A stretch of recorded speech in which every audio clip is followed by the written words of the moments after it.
아까 이제 에너지 안보 예산 관련해서도 대왕고래 프로젝트가 이제 시추 한 공당 1,000억 원 이상이 소요된다고 제가 확인했었는데요. 그 최소한의 사업성 이렇게 평가할 수 있는 자료가 좀 제공돼야 되는 거 아닌가요?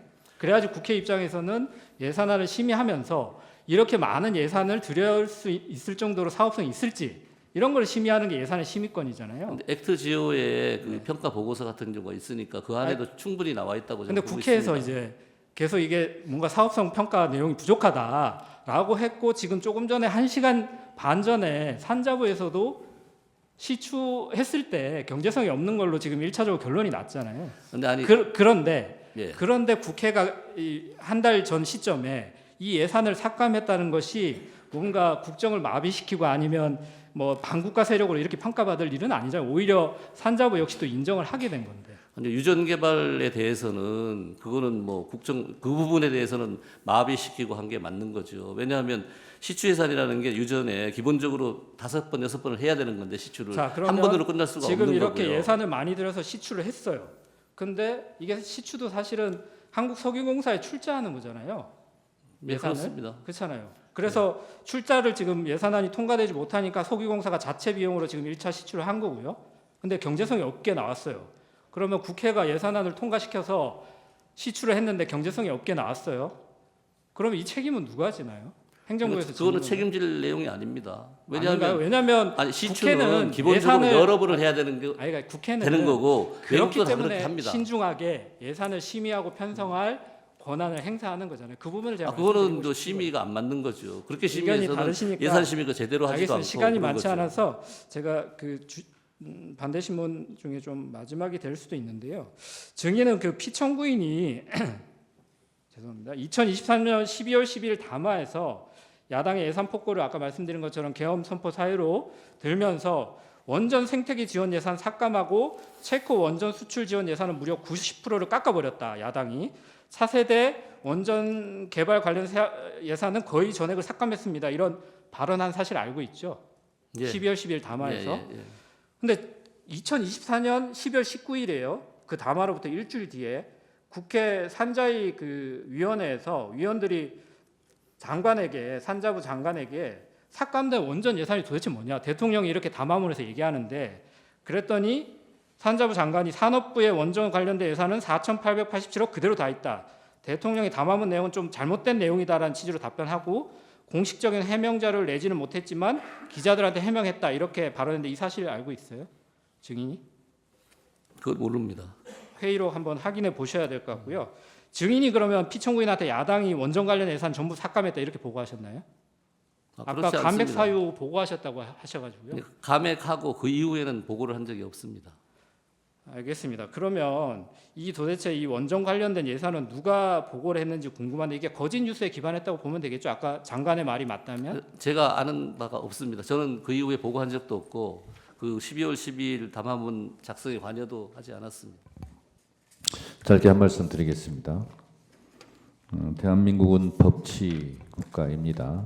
법치 국가는 여러 의미가 있겠습니다만 법에서 정한 만큼만 권한을 행사하라 이런 뜻이기도 할 것입니다. 헌법 제77조는 전시, 사변, 그에 준하는 국가 비상사태일 때에만 비상계엄을 선포하라고 했지 예산 문제를 가지고 비상계엄을 선포하라 하고는 규정하고 있지 않습니다. 따라서 오늘 예산 부분에 대해서 많은 부분이 오고 갔는데 그것이 비상계엄을 선포할 조건에는 해당되지 않는다는 점을 분명히 말씀드리고 헌법에 입법권은 국회에 속한다 이렇게 되어 있습니다. 물론 행정권은 정부에 속해 있습니다. 예산 편성권은 정부에 속해 있고 국회는 그 편성된 예산에 대한 심의 의결권을 가지고 있습니다. 정부 입장에서 국회에서 심의 의결하는 예산이 마음에 안 들 수 있습니다.